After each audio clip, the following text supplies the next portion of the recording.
Hello, film fans. How are we all doing? Good. Glad you're well. So, I've mentioned a couple of times on different episodes that it is my opinion, and I'm going to talk a lot through this podcast as though my opinion is fact. Film is subjective, so you'll have your own. Can't even speak. You'll have your own opinions. I'll have mine. You may agree with me. If you're smart, you probably would. Kidding. This one is going to be about why the general consensus about Star Wars The Last Jedi being a bad film is wrong. Because it's actually one of the best Star Wars films. And I stand by that. And we're going to do a little analysis of The Last Jedi. And I will explain to you why it's actually really bloody good. Okay? Let's kick things off. It's actually probably worth me saying as well that, I know I'm going to end up sounding like I'm slagging off The Force Awakens and The Rise of Skywalker. I don't mean to just shit all over them, but I know I'm going to. It's how I am with my opinions and my words. And actually, just before we carry on after this glorious opening credit sequence, it's in every of the sort of Skywalker series. I was going to say it's in every Star Wars movie, but it's not. It's not in Rogue One and shit. I rewatched The Force Awakens because, before I do this podcast with you now, because I remember one of the big criticisms that I heard for The Last Jedi was people were saying stuff like, oh shit, what's his name? Rian Johnson just tore up everything that J.J. Abrams had laid, foundation-wise for the new trilogy. And to that I say, no, he didn't.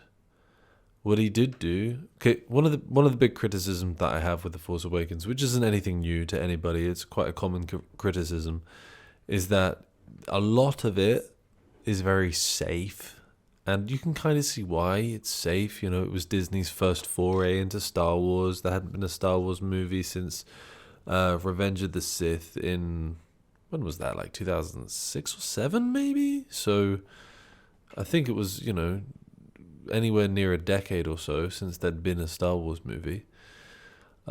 They wanted to kind of play it safe and do fan service, but not fan service in the same way that The Mandalorian or the Book of Boba Fett does fan service, but fan service in a kind of, playing it safe, doing some safe story beats. However, a lot of it was just copy and pasted, Jakku, the planet that Rey starts on. Excuse me, that's Tatooine. How is that not Tatooine? Explain to me how that's any different to Tatooine. You can't. It's sandy everywhere. It's got spaceports with space pirates and criminals and lowlifes and stuff in it. It's fucking Tatooine. The big payoff at the end of that, or the big sort of grandstand finish at the end of that movie, and the big major threat throughout it, is another Death Star. Oh, it's not. If we change the name to Star Killer Base, it's a fucking Death Star. It's just bigger. Just because it's bigger doesn't make it better. Sorry. I said I wasn't going to slag off the movies, but it's just fucking lazy. It's so fucking lazy. So what Rian Johnson does do is he looks at those foundations that J.J. Abrams built and then does almost the unexpected with it, or the not safe with it. But he doesn't just erase what was there. He goes, okay, you've given me this, and now here's some shit that Star Wars fans haven't seen before, instead of regurgitating stuff we have seen before. And I'll get onto more of that in a bit, but I just wanted to ramble on about that for a minute. Actually, let's go through some of the stuff I did like about The Force Awakens before. Actually, I'm just going to go through my notes on The Force Awakens, and some of them will be relevant later on during this, and some of them will just be things I like about it, but it will at least make it seem like I'm not just sat here fucking slagging that film off. But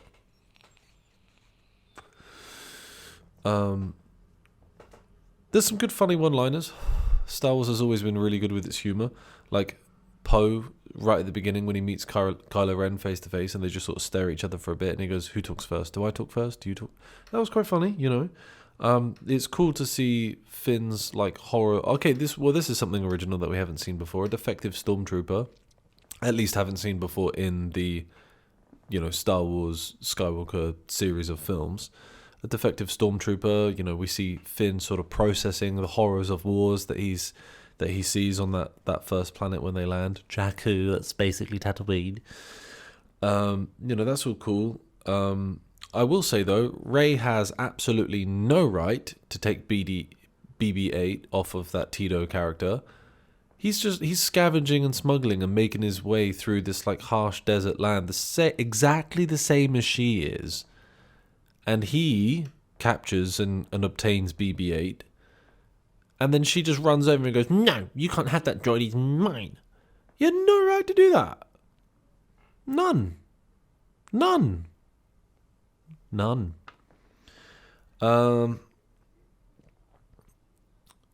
The defective stormtrooper, Finn, helping Poe escape, not too many story beats away from Luke and Han and all that, dressing up as stormtroopers and helping Leia escape. There's a few different story beats, but it's not too removed plot-wise. Just saying. And as much as I love the Millennium Falcon nostalgia sort of stuff, like Finn never having sat in a gunning ship before, like, you know, when him and Rey first get in the Millennium Falcon on Jakku, and they have to evade the TIE fighters, him being new to that whole gunning thing. Excuse me, did we not have a scene in A New Hope where Luke had never sat in a gunning seat before? And it just copy and pasted, man. Copy and pasted. Flipped my page over in a strop, and then the page didn't actually flip, so now I have to do it again, which completely undermines my point. I like Kylo Ren's temper tantrums. That's cool, because that's laying some nice seeds for a very unhinged character moving forward.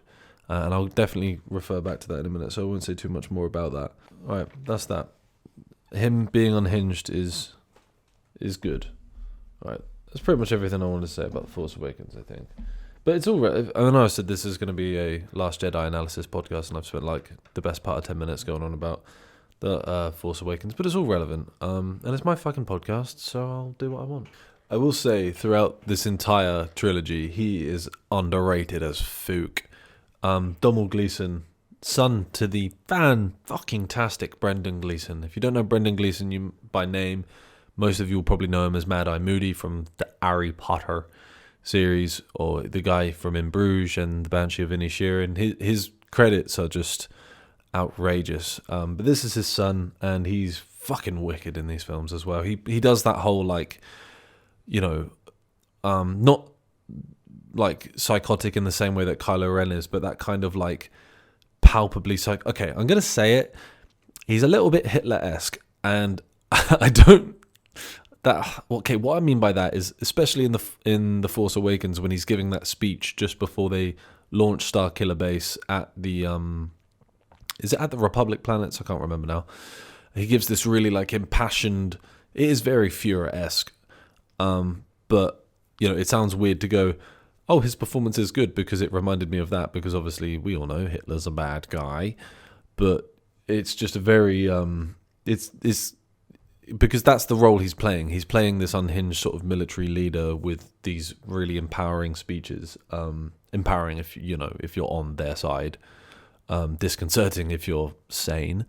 But yeah, he smashes it. Very underrated. I feel like whenever people talk about the Disney trilogy, they forget to mention how fucking great he is in these films. And this is something I have mentioned before on other podcasts as well, actually, is something Disney do fantastically is the introduction of like new creatures and droids and whatnot. And they've I don't know if this may have been introduced in like one of the Star Wars comics or one of the games or whatever. And although I've played some of them, I haven't played all of them, and I'm not an encyclopedia, so some stuff I will either just not take in as information or don't know to begin with. But I'm pretty sure this is the first iteration of a dreadnought I've seen in the Star Wars universe, and it's a really bloody cool, dangerous fucking weapon. So, well done, Disney. Or, well done, Rian Johnson, because you're smashing it, mate. I love this exchange, because it basically building off what... I just remembered... don't worry. Yeah, it's building off of what I was saying a minute ago about him being this really like impassioned sort of like spits when he delivers these big speeches and visceral language and stuff. And he's given it all of that. Your rebel fleet will be no more and all this shit. And then fucking Poe's just winding him up. And yeah, I feel like with this new trilogy, it's been out for a while now, but with the Disney trilogy, certain characters like Poe I reckon they were basically making Poe, this generation's Han Solo, and don't attack me over that. But especially now since by the way, spoilers for all of Star Wars, but especially in The Force Awakens with Han Solo being killed, he kind of has to step up and fulfill that role. And Han Solo, like if you remember when they're saving Princess Leia and in A New Hope, and he's on that tannoy after they like kill all the guards and like it's really noisy, and the tannoy comes in and he goes, "Oh, everything's fine. How are you?" He just like fucks with everybody constantly. I like that Poe's doing the same kind of shit. And I know I slagged off Force Awakens for like copying stuff, but like, this time it's acceptable. Why is it acceptable? Because I'm a hypocrite, right? One of the things you got to love about Star Wars is like they'll find a way to make things funny. They'll just slide humor in any direction. And this might seem really obvious, but like, okay, so it's all about stakes, right? And increasing the stakes. So you have the Rebel fleets evacuating the, I was going to call them the Empire then, but they're not the Empire. The First Order, which is basically the fucking Empire. Who are we kidding? I feel like J.J. Abrams and everybody had the chance to kickstart a new threat to the galaxy or a new squabble, a new war for the stars, and instead they just rebranded the Empire as something else and then rebranded the Rebels as the Resistance. Lazy. But anyway, so you have them coming in and attacking, and then you have Poe doing his little game with Hux, and then he starts taking out all the cannons. You're like, oh, okay. And then he mentions that the bombers are going to come in. So, oh, okay, cool. So they're dealing with the problem. So then you up the stakes. Now his weapon systems are down. So now BB-8 has to go into the thing and fix it. And then all these little things keep going wrong. So he puts like one lever on the thing to fix it. And then something goes wrong over there. So he puts another thing there. And like this bit. Not that bit. But yeah, they'll find humor despite the stakes and the tension and the importance of things being done is increasing, but then they're still making it funny. You gotta love Star Wars, man. Even though I'm bitching like fuck about this trilogy, but you gotta love it. Yeah, that is what I was on about. I'm gonna say this a lot throughout the watching of this film, but Rian Johnson's eye for cinematography and I say his eye for cinematography. I remember reading articles when this came out that he was often holding the camera. Or was that for Rogue One with the director of Rogue One? Huh, maybe. I may have confused two films. It happens a lot. I confuse names, films, all the things. But I can't remember the name of the cinematographer on this film, so sorry, I can't give you the credit. But between the whole crew and everything, the cinematography in this film is probably the best cinematography of any Star Wars film. Just in that category. It's like, look at this as it blows up. Not this. This. Like, yeah, that may all just be like CGI and stuff, but these people still got to plan it out. They got to plan out the colors, the lighting, the effects. It's just... And just, again, like the upping of the stakes, all the bombers have been wiped out. Hers is the only bomber left. But her co-pilot or bombardier or whatever is down. She has to try and do it herself. Just when you think she's about to grab the switch, she gets rocked, falls all the way down the shaft. Then we get this awesome extreme close up on her eye with the like Saving Private Ryan style kind of deafening tinnitus thing. I feel like it's just rerouting us back in a kind of realism. And I think Star Wars can be, don't get me wrong, I love all the like, I was just saying like sort of the laughing and the joking and stuff that comes with it. But Star Wars is exemplary when it starts acting adult. There's like the whole fight at the end of any of them really. I was going to say the Phantom Menace, but Return of the Jedi, or the maturity of a film like Rogue One or the Andor series. When it brings it back to a maturity, it's exemplary. But the maturity has to be propped up by decent real shit. It can't just be like baseless maturity, or fuck it. And just then you had like shots of Poe like screaming, but you couldn't hear him screaming. You had shots of the captain of the dreadnought ship like yelling, and you couldn't hear him. All you could hear was the woman in the rebel bombing thing. She ends up being Thingy's sister, and like her trying to get the switch down. And now you're hearing the dreadnought firing up again.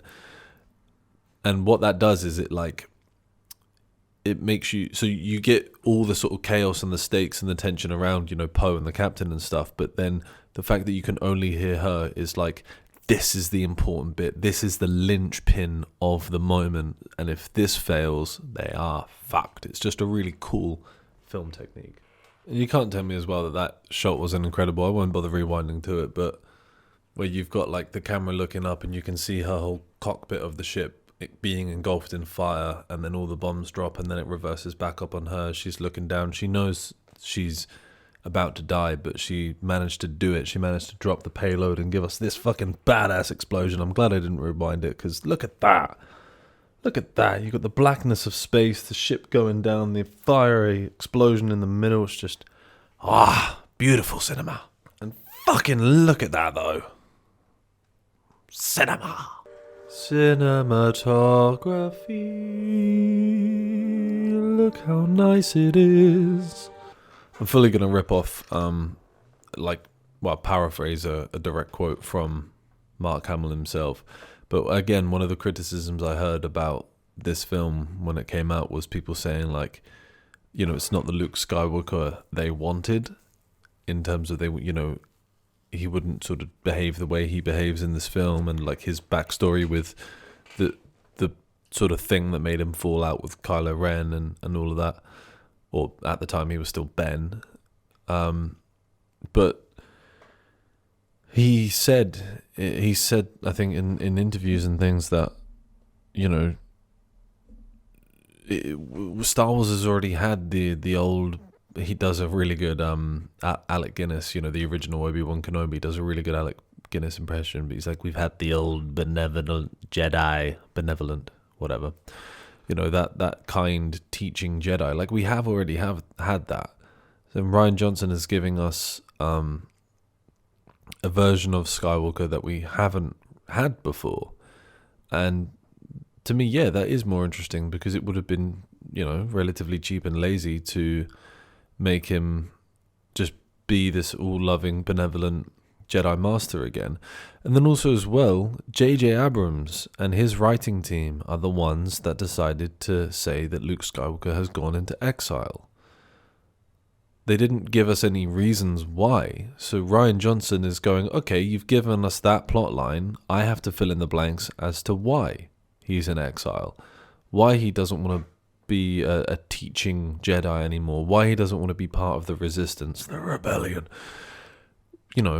so he is building off of what J.J. Abrams said, and you're bloody wrong. Look at that. I love this. Sorry, I am snacking on biscuits while I do this because I'm hungry. So excuse me. I love this throne room.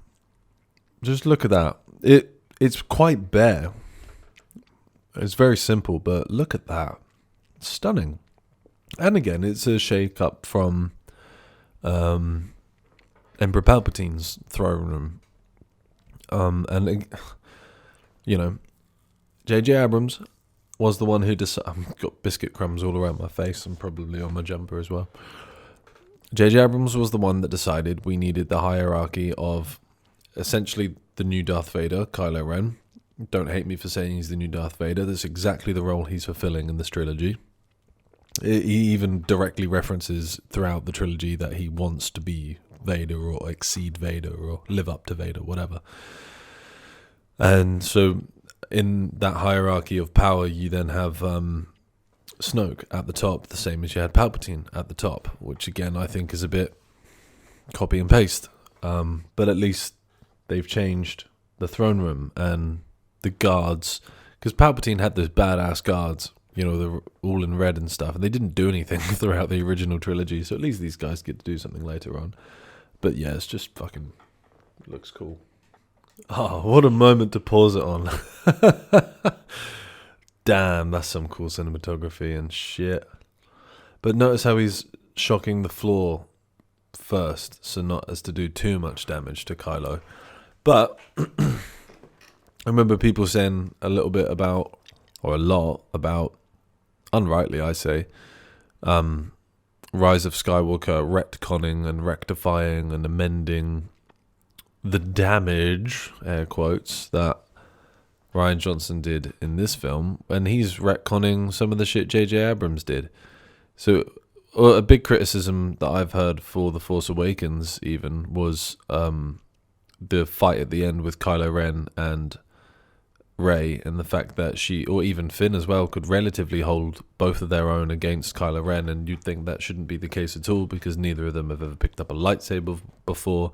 They're not as in tune with the Force and fighting styles and things like that as Kylo Ren should have been. And the justification, and I think it's a fair justification that they do in The Force Awakens, is they say he was shot by Chewbacca's crossbow blaster thing, and that weakened him, so he spends the whole fight sort of like hitting himself in the abdomen to, like, I don't know, handle the pain or whatever. I'm not quite sure. But you can still be like, you probably should have still like fucked them both up relatively easily, considering you are meant to be one of the most powerful force wielding lightsaber dueling motherfuckers in the galaxy right now. And so then there was just a bit of dialogue between Snoke and Ren saying that the deed of killing Han Solo was what unbalanced him and made him unfocused and therefore not fight to his full potential against a foe like Rey. So Rian Johnson again paying attention to what J.J. Abrams gave him and building on it. Skywalker lives. The seed of the Jedi Order lives. As long as it does, hope lives in the galaxy. I thought you would be the one to snuff it out. Alas, you're no Vader. You're just a child. In a mask.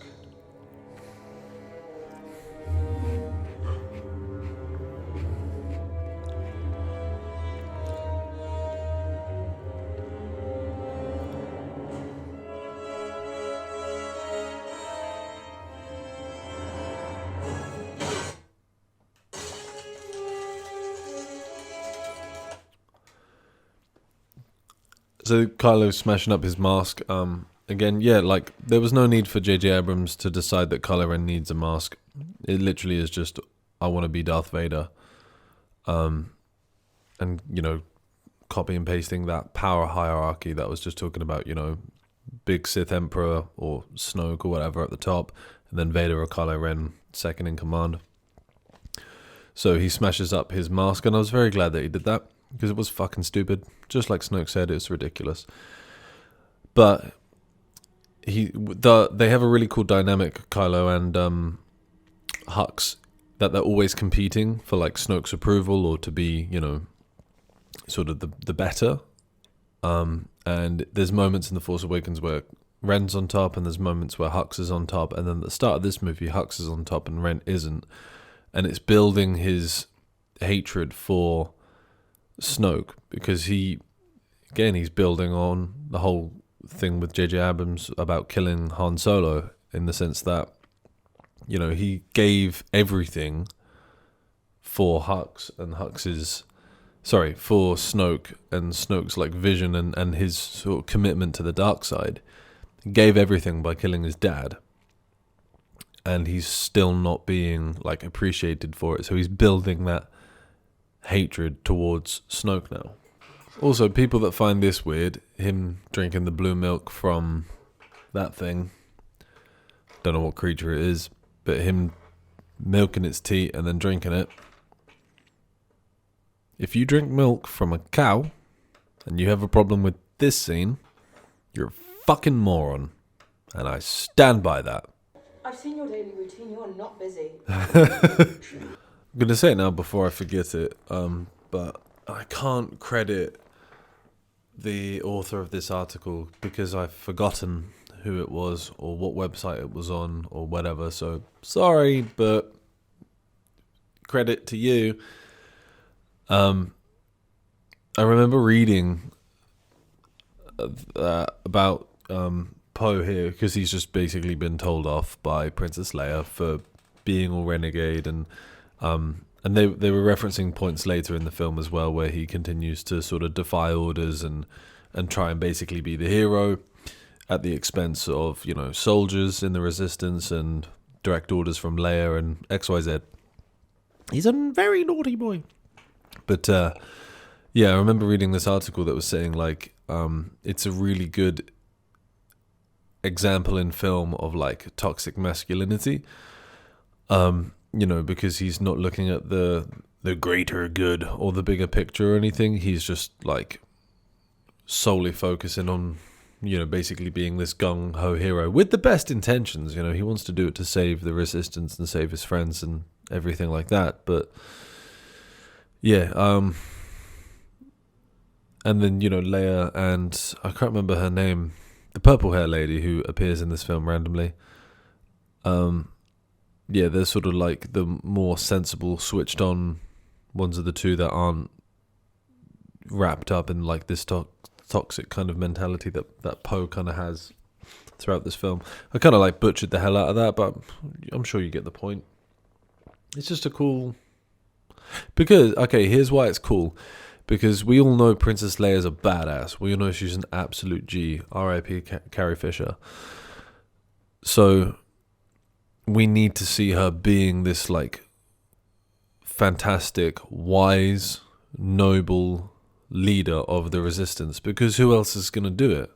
Han didn't want anything to do with it in The Force Awakens, and then he died. Luke doesn't want anything to do with it. He's exiled himself. Who else is going to do it? Leia steps up to the plate. She knows what the right thing is. She knows how to go about doing it. She knows how to make the tough decisions, even when that includes like demoting or chastising her best pilot or soldier, you know, because of his silly toxic masculinity. Spinning is a good trick. I love those cuts where it's close up on the face and then between Leia and Rey and just cut seamlessly and their heads in the same position. And people have problems with this scene. I don't. I'll tell you why in a minute. I remember like basically crying in the cinema when this happened because I thought Leia was done for. But it's a really nice moment between Ren and her where, because like Snoke said earlier, he's like torn between what it's right, you know, in terms of the good, the dark side and the light side and everything. And he's already killed Han Solo, and that really fucked him up. And now he has the chance to kill Leia, and he decides not to, which gives us as the audience that little glimmer that maybe there is some retribution and salvation in his character. And then his like sort of co-starfighter, what do you call him? the people that are with him in the TIE fighters bomb it for him. And she flies out into space. And now we're getting to the problematic bit. I'm sorry, but the cinematography... Look at this. If you're on the audio only right now, jump over to YouTube and look at this. One, it's symmetrical, and you know that's my favourite thing. Two, fucking look at it. Oh, Carrie Fisher. So this is the bit that people have issues with. She glides through space, force pulling her way to the ship, right? And we've known since Return of the Jedi that she's force sensitive. So all Rian Johnson is doing is showing that between that film and this film, she's had a chance to learn a bit more about what that means, grow her powers, XYZ. And people are like, yeah, but why does she just float through space like with, okay, someone like Neil deGrasse Tyson will probably absolutely ruin everything I'm about to say. But like in space, there's no, like, I'm going to butcher the hell out of this, but there's nothing to put. It's not like when you're in water, if you're swimming and you can like push the water to not accelerate you forward. What's the word? To, give you momentum going forward. You can't do that in space. There's nothing, at least as far as I'm aware. So it wouldn't make sense for her to walk anyway. Granted, it does look a little bit daft to just go like that, hold out a hand and go to it. Maybe they could have had her like slowly sort of pull in her arm like this to sort of give it some level of movement. But like, it's, as far as my understanding of how space works, if we're then, we're watching Star Wars, so we're open to the fact that there is the Force, that being the propulsion for her to move forward, it makes perfect sense that she just flies through the air doing that. People were like, oh, it's silly, it looks like Mary Poppins. Oh, fuck you, man. It's how it would happen. And people might find this silly as well, but I really like this, that you've got like this family of weird penguin things that are fucking adorable. Watching Chewbacca like roast and go to eat one of their friends, and they're all like, don't do it. It's very sweet. And I mentioned it before about the things that he gets the blue milk from, those like cow things, and I was very opinionated about my opinion, funnily enough, about like drinking cow milk, and if you have a problem with that, you shouldn't have a problem with drinking cow milk. And I've said it before in other podcasts, I am a vegan, and say what you fucking want about that. But this movie, in my opinion, is like littered with like pro-vegan propaganda. So like there's that comparison between like, well, if you think drinking cow's milk is fine, and you can look into why most vegans would say that that's bad. You can do that over there, the hormones and everything in it. It's designed to make a small calf grow into a 500-pound cow. It's full of that stuff. It's not for you twat. And then you got moments like this where they're like, please don't eat our friends. We have feelings too, because we're sentient beings. And then there's a bit later on with the Canto Bike Casino thing where you have like animals being exploited for pompous rich people. It's good. It's good. It's a very vegan conscious film. I like it. And that burp was for you if you disagree. So this is a really nice wholesome moment of Luke Skywalker going with the Falcon and, going down memory lane a little bit. And that is one of the things that annoyed me most about The Force Awakens was the fact that it ruined any opportunity to have Han, Luke and Leia and Chewbacca and fuck it, even C-3PO and R2-D2 as well, all together again. I just wanted the old crew together again, and they took that away from us. And I'm still not over it. But I remember saying, like, when Han Solo died, I was so pissed off about it. And, like, I get why they did it. And, like, narratively it makes sense.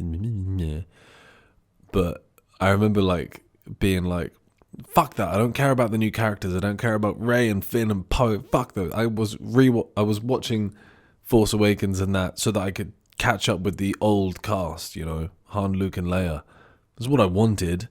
And they took it away from me. And now I'm going to go to the dark side. Years ago, you served my father in a clone. Oh, the feels. I'm sorry, I need a minute.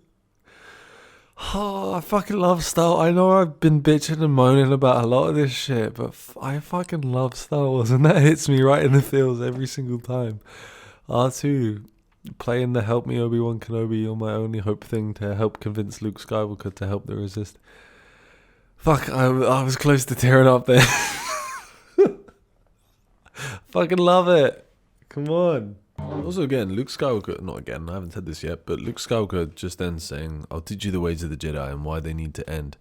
There's Rian Johnson really, there were so many people when this came out saying he doesn't understand like the content, and Rian Johnson doesn't understand what J.J. Abrams was doing and blah, blah, blah.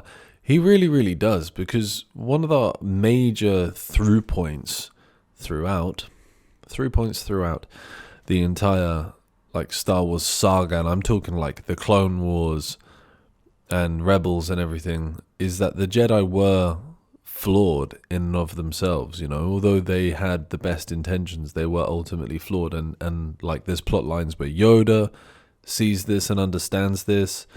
Qui-Gon Jinn, that was kind of his whole thing, was that the Jedi Order isn't quite what it should be. It's partly why he didn't want to sit on the council, XYZ. And yeah, Luke is now in that mindset. I remember people saying as well, I think, I don't want to put words in his mouth, I love John Boyega. I really, really like him. He's one of those actors that whatever he's doing, whatever part he's playing, he always nails it. He's one of those actors. And from what I've seen of him in like interviews and chat shows and stuff, I like his personality. Seems like a really nice guy. So I don't want to put any words in his mouth or anything. But I remember, I think I read something that he'd said in an interview, and I remember people, like fans, complaining that his character was reduced from like one of the leading characters to like basically comedic relief or whatever in this particular film.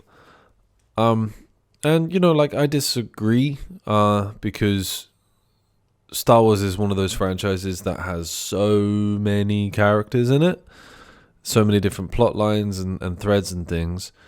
And J.J. Abrams set up at the end of The Force Awakens where they were and what they were doing. He had Finn in a coma. He had Rey going to do help, try and get Luke Skywalker to help. So Rian Johnson can only move the chess pieces in so many different ways to begin with, right? And all throughout The Force Awakens, you've got John Boyega's character Finn trying to escape, and he doesn't want to be a part of it anymore at all.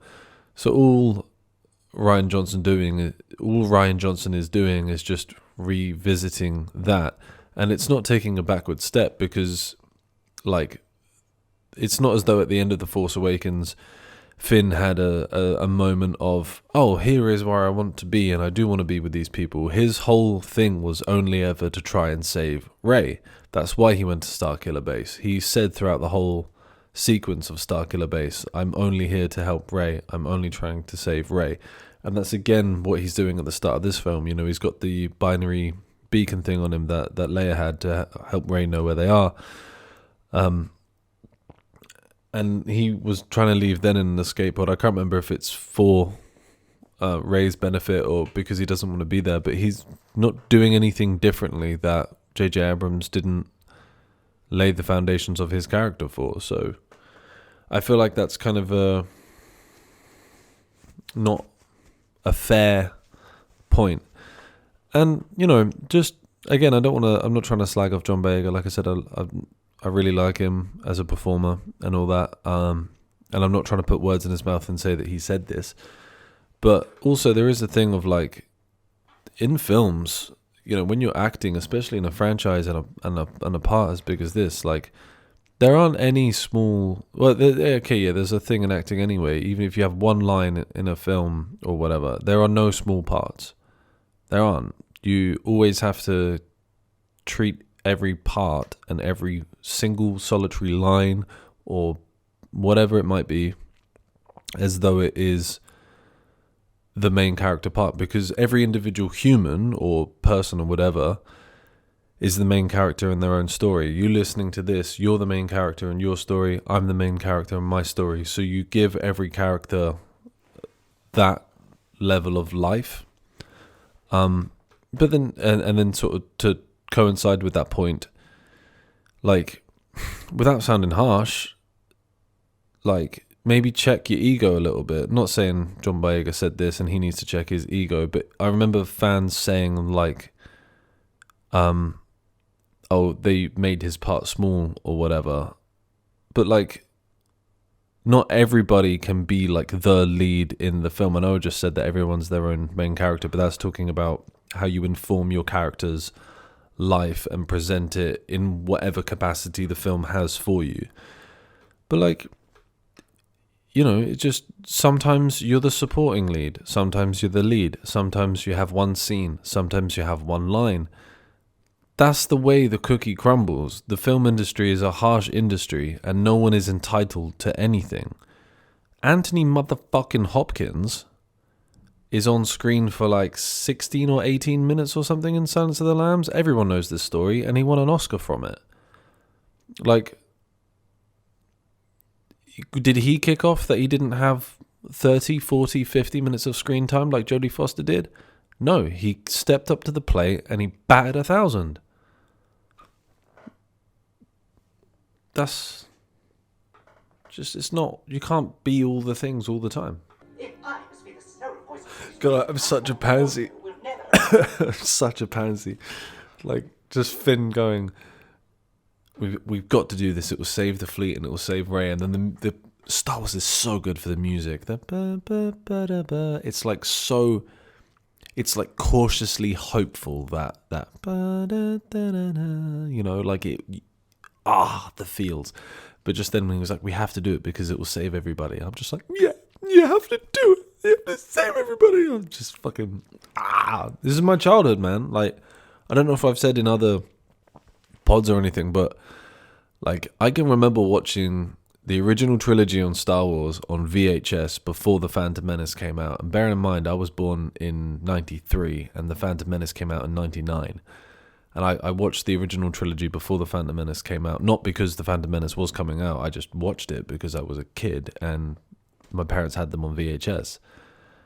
Like, it's been like a cornerstone of my entire life. So I fucking love it, man. It gives me which is probably why I get so impassioned when things I see and love about it, I, you know, think are done well or are done bad. Like, it's all subjective, you know. There's stuff that I love about it that people hate about it, and like this entire pod that I'm doing in defense of The Last Jedi, there's definitely people out there that could go toe to toe with me and tear it apart and build up The Force Awakens and Rise of Skywalker.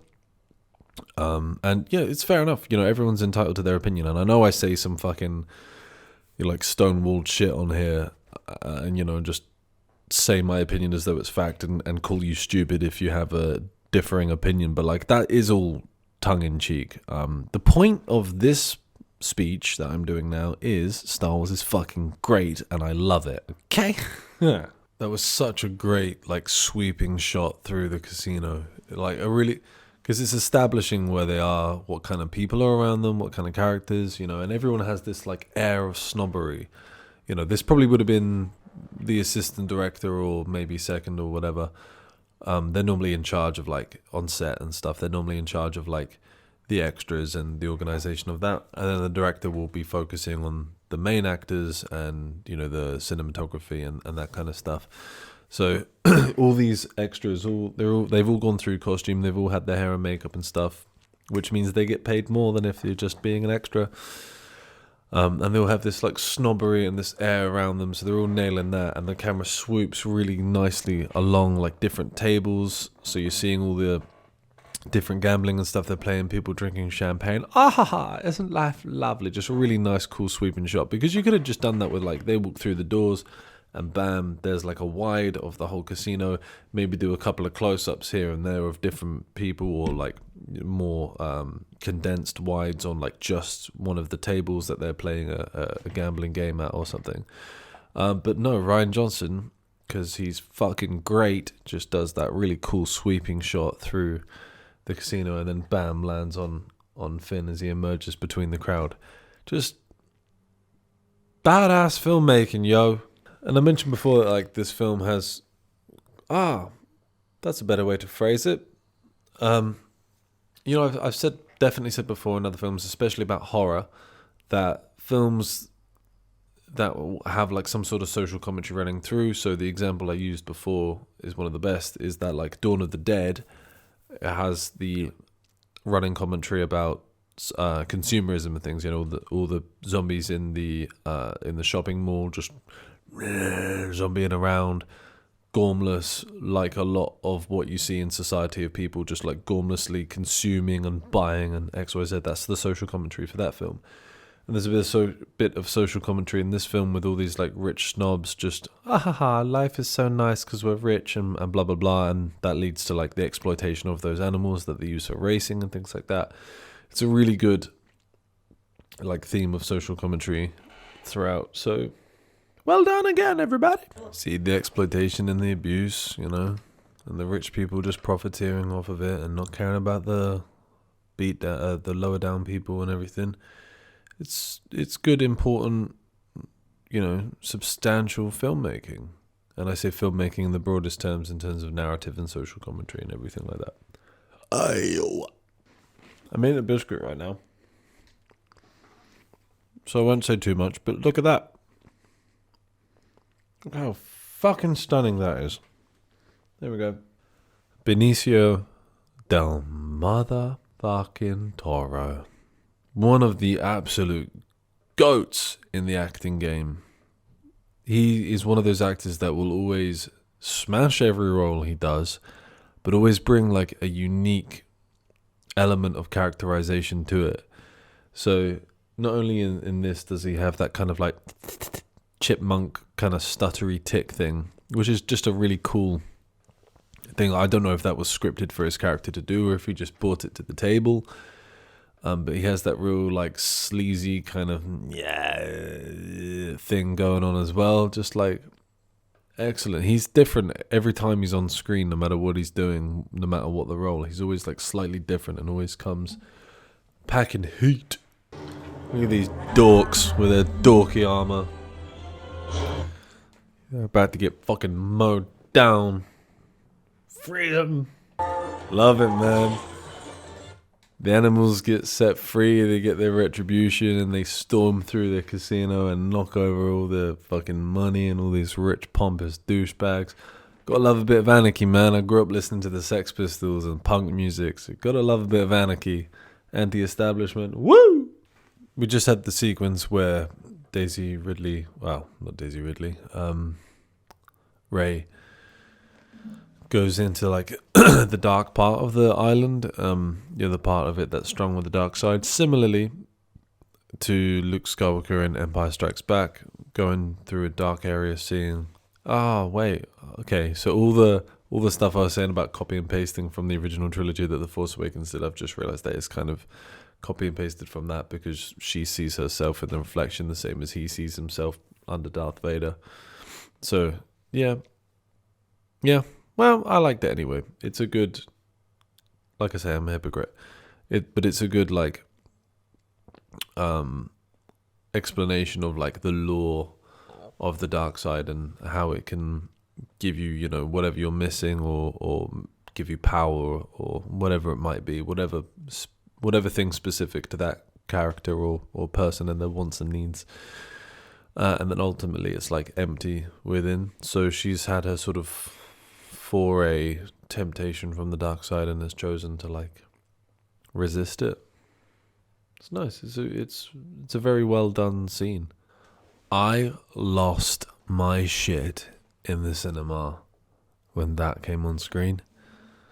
It's Yoda for those on the audio only. I lost my shit. Like, to have a scene again where you have Luke Skywalker and Yoda interacting,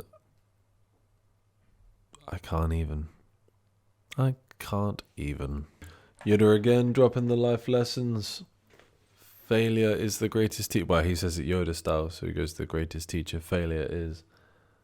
Just it's good life lessons, man. You learn more. You learn more from a failure than you do from a success. Or as the Dizzy Wright said, the rapper, he says, "I never lose, I only win or learn. It's all about your state of mind." Cinematography. Cinematographer.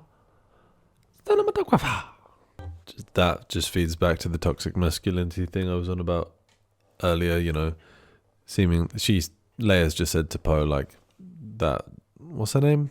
Purple hair lady was more concerned with protecting the light than seeming like a hero. He was a bit too trigger happy and, you know, not wanted to be the hero, but wanted to do the heroic thing, kind of thing. Yeah, you get the point. The eagle-eyed amongst you will notice that I have changed clothes because it is a brand new day. I had some technical difficulties yesterday while filming this, and unfortunately I didn't realize that the video had stopped recording for a good 10 minutes, and I feel like I was making some good points. Some of you may disagree with most of my points and whether they're good or not, but I thought I was making some good points, and they are now lost in time. So we're going to start again now that I've fixed things and carry on from where we left off. So this point here, I hope I can say this as well as I think I said it yesterday, but this point here was a big moment of contention amongst fans. I remember the outcries. I say outcries, like it's not real. There's no big real outcry, but you know what I mean. In the context of Star Wars fans overreacting to shit, as we are known to do. I include myself in that. I ain't that hypocritical. But this was a big point of contention because a lot of people were like, we wanted to see more about Snoke. We wanted to hear Snoke's backstory. Who is he? Where did he come from? Why is he so powerful? Like earlier on when Rey is trying to, attack him or whatever, he's just toying with her. He's moving her around so easily with the Force and things. It's, people were pissed off about this. But, right. So I can't remember how much of this has been, or what I'm about to say has already been recorded, so I apologize if I'm going over old ground, but like I said, there was a technical difficulty and I haven't listened to exactly what I said prior. So Kylo Ren for The Force Awakens and in this film as well has been built up to be this really unhinged, basically crazy, fucking unbalanced psycho. He's unbalanced from Snoke's point of view in terms of his commitment to either the light or the dark side, but he's unbalanced just generally speaking, all these temper tantrums and things. So where we've had that hierarchy. I remember the moment that this happened in the cinema, I'm a huge Andy Serkis fan, right? I'm a huge Andy Serkis fan. I've said this on other pods. I fucking love that guy. So you'd think, me of all people, Andy Serkis' character dying, I would be like, no, I want more Andy Serkis. But I was actually like, holy shit, this is amazing. And I'll tell you why. I tell you for why I thought that, right? So I've said earlier in this pod, we've had the same hierarchy of power before, right? We've had Palpatine and Vader, or we've had Palpatine and either Maul, Dooku, or Anakin before he becomes Vader, and then when he becomes Vader. We've had that kind of hierarchy. And Vader, especially in the original trilogy, is this terrifying behemoth that smites anyone who gets in his way. He's just unmatched in power and ferocity, and the only person who could potentially overpower him, but the only person who can definitely keep him on a leash and rein him in is Palpatine, right? So where we've had that structure before, and in Force Awakens, they copy and paste the structure again. You have this really powerful, slightly unhinged, terrifying character in Kylo Ren, and the only person that can keep him in check and rein him in on his leash is Snoke, right? And Kylo's been built up from The Force Awakens and into this to basically want to supersede Vader's accomplishments, be it in his power and connection with the Force or just his general badassery across the galaxy, right? That's kind of been his whole thing. So what J.J. Abrams does is he builds on that narrative and builds on the temper tantrum narrative of Kylo Ren. Sorry, not J.J. Abrams, Rian Johnson. What he does is he builds on those foundations that J.J. left him, but then completely does a left turn on that narrative that we would expect. We would continuously expect Snoke to control and rein him in. So I was like, in the cinema, I was like, holy shit, who is going to control Kylo Ren now? We have this absolutely maniacal, megalomaniac fucking psychopath with unmatched power at the moment, because we don't know yet really that Daisy Ridley can properly match him when he's at his best. He wasn't at his best when they fought in The Force Awakens. So I was like, shit, that's scary. That's a scary concept going into the third film in this trilogy, the conclusion. That's really fucking scary, because no one can rein him in at this point. Hux isn't going to do it. He would easily overpower Hux, but he knows that he needs Hux as a pawn for the rest of the First Order army. He knows that, so he's not going to get rid of him, but he knows he can intimidate and control him. So with Snoke being taken out of the equation, it's like, holy shit. Because how fucking terrible would Vader have... Terrible in the kind of... If you're a civilian, you're afraid sense. Not terrible in the, oh, that's a shit storyline. But how terrible would Vader have been to the galaxy if he wasn't under Palpatine's thumb? Now Kylo Ren isn't under anybody's thumb. That's fucking terrifying. And this is why I was really disappointed when they brought back Sidious for The Rise of Skywalker, because we've had that hierarchy, we've had that narrative. He doesn't need to come back as the puppeteer behind the scenes controlling everything. He just doesn't need to have done that. Instead, we should have had Kylo Ren being a fucking crazy, dominant, just mad figure through the galaxy, but instead they got that. And I don't know if I managed to say this before it cut out as well, but the whole Rey's being like from nowhere, it's just saying that like greatness can come from nowhere. You don't have to be attached to one of these legacy names, you know, a Skywalker, a Solo, a Palpatine, like they end up doing in Rise of Skywalker. They make her a Palpatine, and there's no fucking need for it. You know, we got the little farmer boy. I'm pretty sure I may have already said this on before it cut out, but the little farmer boy at the end being force sensitive and grabbing the broom, and like him trying to do the right thing and save those horse beings. It's just the film is littering it with saying like, look, we don't need to be attached to this particular, you know, legacy or set of names or whatever. Like if we have these new characters and they're killing off the old characters, you know, like Solo, Luke Skywalker, if they're killing them off and paving the way for the new characters, let them be new characters. Don't let them be iterations or part of, you know, the preset sort of big names in the saga. Anyway, so I thought this was a brilliant narrative stroke. I really fucking loved it. And a lot of people didn't, but you know, this is my podcast, and I'm right on this one. Also, as well, right? Have you seen those things on YouTube and that where it'll be like FX artist breaks down CGI or special effects, stunt teams break down stunt work and fight scenes and stuff?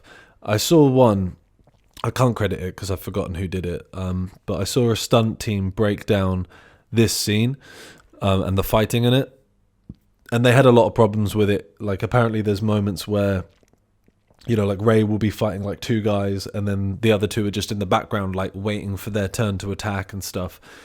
And yeah, okay, maybe that's not so good, but the when they do actually fight, like the one-on-one choreography, I really like it, and just how stylistically satisfying this scene is. Like, look at this shot right here, right? It's basically symmetrical apart from the movement of the people in it. You got the reflections on the floor, that grand fucking throne thing in the background, the all red sort of back wall. It's just visually stunning. And then all the colors, to, you know, going through the choreography, and it all starts to go on fire and stuff. It's just fucking gorgeous cinema. And, you know, you can pick holes in Rian Johnson's plot points and narratives all you want, but you cannot pick you cannot pick holes in his fucking visual styling and his cinematography and his all-round sort of cinema execution. It's just, mwah, chef's kiss. Like, come on, tell me this doesn't look fucking sick. The whole fight sequence is sick, you know. The stunt guys, they're going to know it better than me in terms of the breakdown and all of it, but some of it is just fucking insane. Again, just epic shots. Epic shots. Probably the best set of individual shots in the entirety of Star Wars. This is okay, so for those on the visual as the audio only, this is after she's done the light speed thing through Snoke's ship and therefore impacted most of the other fleet. Just look at it. I'm gonna rewind to a different shot. That shot in particular. It's just gorgeous. It's fucking gorgeous. And then combined with the sound where you have that, like, it kind of goes like doom, and you just, all the sound fades out and you don't hear anything, you know. But I'm not even going to describe it. It's just fucking it's probably, is it the best shot in Star Wars? There's a good one right at the end of this film. There's some of the best shots in Star Wars are in this film, and this is one of them. Fuck, dude, it's so good. And people saying about John Boyega not being given a big part in this. Motherfucker's going toe-to-toe with Captain Phasma. And I know people wanted Captain Phasma to do a little bit more in these films as well, but, like, Star Wars has a lot of characters. Okay, there's a lot going on. Not everyone can be the center of attention. Motherfucker gets a fight scene in both films right at the end and does some heroic shit. He's a great character. Really great character. I don't know why people think Finn needed to do more or less or whatever. Like, he's solid character. Just good shots, man. Just good shots. Right? I fucking love this crate. Is it crate? Whatever planet this is. The salt mine planet right at the end of the film. I fucking love this sequence. And yeah, it's a little bit Hoth at the beginning of Empire Strikes Back. But like I said, I'm a hypocrite, and I'm allowed to like certain elements of copy and pasting, and I'm allowed to hate other elements of copy and pasting, and this is what I like. Rose, you're not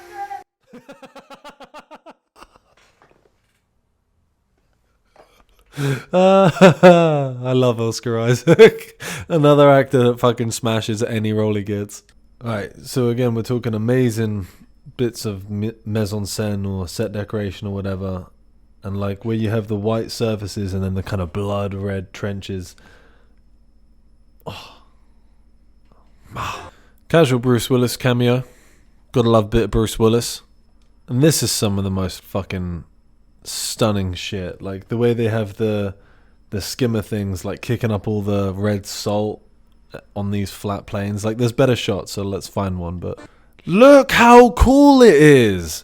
And I know that there's, you know, style over substance, some people might say, if they're not happy with the rest of the narrative of this film, but I am happy with the narrative of this film, so there is substance. And then when it's got so much style, so much, look at it, though. Look at that shit. Are you seeing this? Are you seeing this shit? Look how fucking cool it is. God damn it. Come off it. I can't believe it. And I mean, come on, man. Who doesn't want to see the Millennium Falcon dogfighting with TIE fighters? It's just what it does. Oh, they hate that shit! I love Finn's line. They're like, oh, they hate that ship. Yeah, I fucking bet they do. Are you fucking joking? Look at this. The entire, like, last 20 minutes of this film is just going to be me going, look at this ship. Fuck, dude, look at it. Now we have another example of that, like, toxic masculinity thing, like trying to be the hero and this, that, and the other. But this time it's Finn not listening to orders, doing a suicide run against the cannon and shit. Just, you know, it's just an interesting sort of, like, maybe not cultural narrative, but a phrase that I don't have locked and loaded and ready to say to you. Once again, look at that shit. I don't care if you're getting tired of hearing me saying it. Make a film that looks as good as this and then we can talk. I just can't. Oh, Star Wars really does get me in the feels, man. Oh, Rose just said, that's how we're going to win. Not fighting what we hate, saving what we love. And yeah, it might sound really cheesy, but when you love Star Wars as much as I do, it gets you in the feels. Okay, cool. And look at the shot. Oh, I'm sorry, I can't, man. Just to have Luke and Leia back together again, man. I can't. Oh. I think I've seen this film like 6 or 7 times, and fuck, man. I care so much about Star Wars. It's fucking pathetic. But like during this sequence, this is Luke Skywalker going out to confront Kylo Ren and the, what do you call them? The First Order. I feel like the shots in this sequence just get progressively more and more badass. And this is badass shot number 1.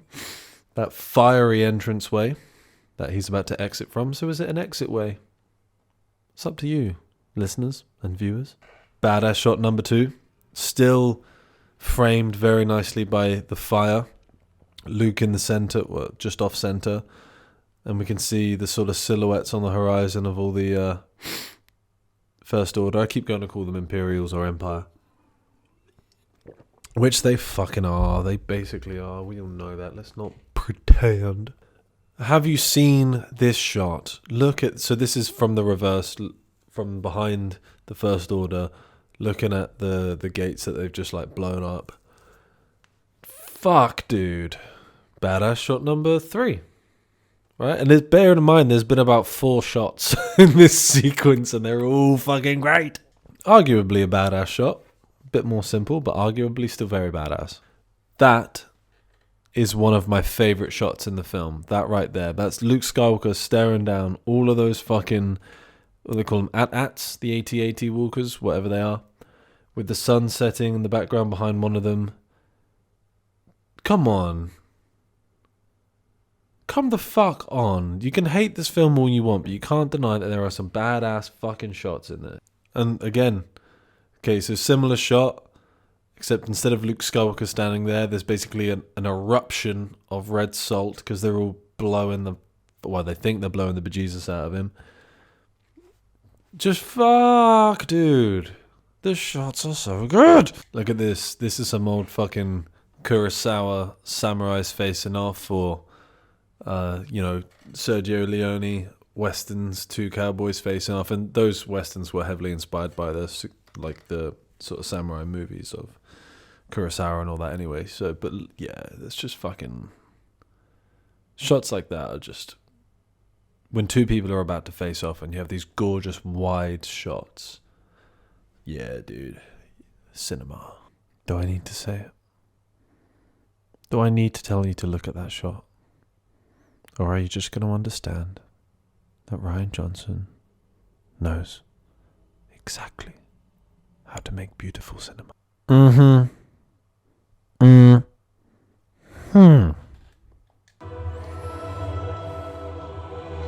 Just realised for those on the audio only, me going doesn't tell you a lot, but that was Ray lifting rocks and it looked really cool.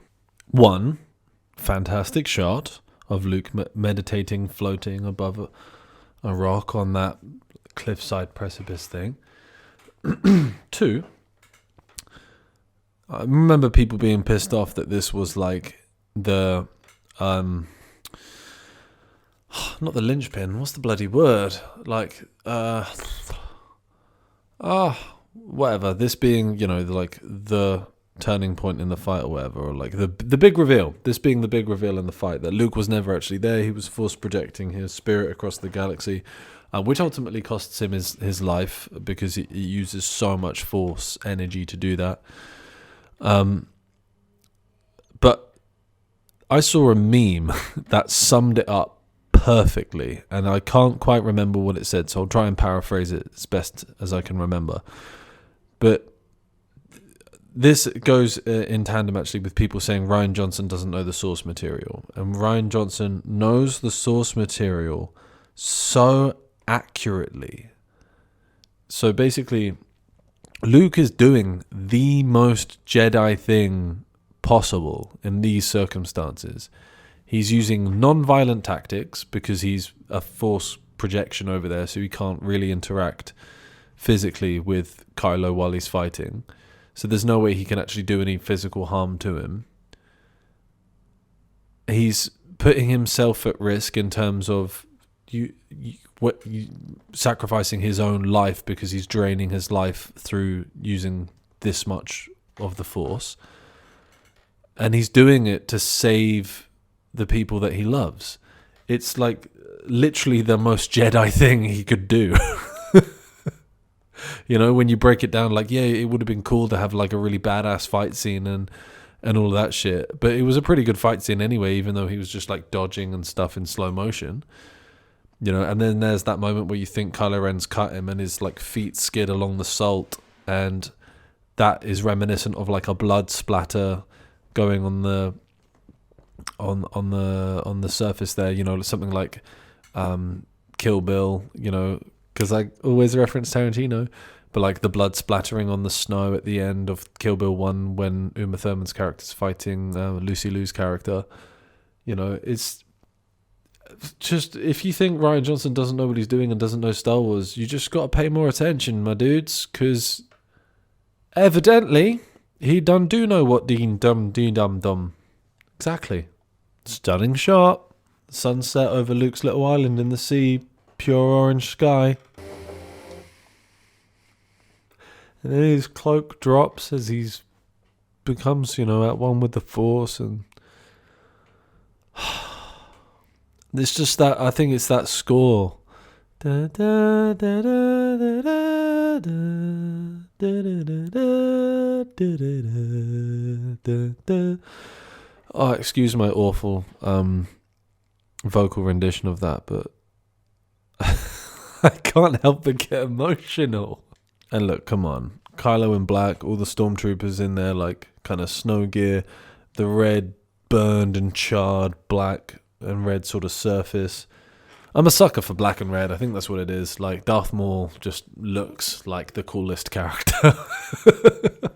Okay, just then, Chewie hugged Leia. Rian Johnson is righting the wrong of J.J. Abrams having Chewie walk right past Leia at the end and them not have a reunion. That was fucked up, but Rian Johnson corrected it. That moment right there where the little kid Force pulls the broom to him. Just it's setting up that there is hope and goodness in the galaxy, and it can come from anywhere, not just like already praised lineage. And by praised lineage, it sounds like a weird saying. I mean, you know, Skywalker and all that, or Solo, Palpatine, whatever. Maybe Palpatine's not praised lineage, but, you know, he's substantial lineage, we'll say. Famous lineage. Whatever, you get the point. If you don't get the point, cool. Glad we agree. And what a shot to finish on. Come on. You know, he's using the broom like it's a lightsaber. He's looking up at to the stars, just like Luke Skywalker would have done in A New Hope, just like Anakin would have done in Phantom Menace. Just like hopeful young people. I don't know. All right, there we have it. I fucking love that film. And, you know, if you went into it with, you know, if you didn't like this film or whatever when it came out or whatever, and hopefully you've listened to my podcast with an open mind, and, you know, maybe I've highlighted some points that you may not have noticed before, maybe I've changed your mind on some things, or maybe I've just antagonized the living feck out of you and you completely disagree with everything and you're never going to listen to my podcast again. That's on you, but, you know, it's my pod and I'll do what I want. So hope you enjoyed it. Rate, review, subscribe, and have a good one. And I know I say some pretty, like, on the nose, blunt, sarcastic kind of shit and call people stupid and whatnot, but I don't mean it. Like, you know, you're all entitled to your opinions. And yeah, it's just banter. So goodbye, I suppose.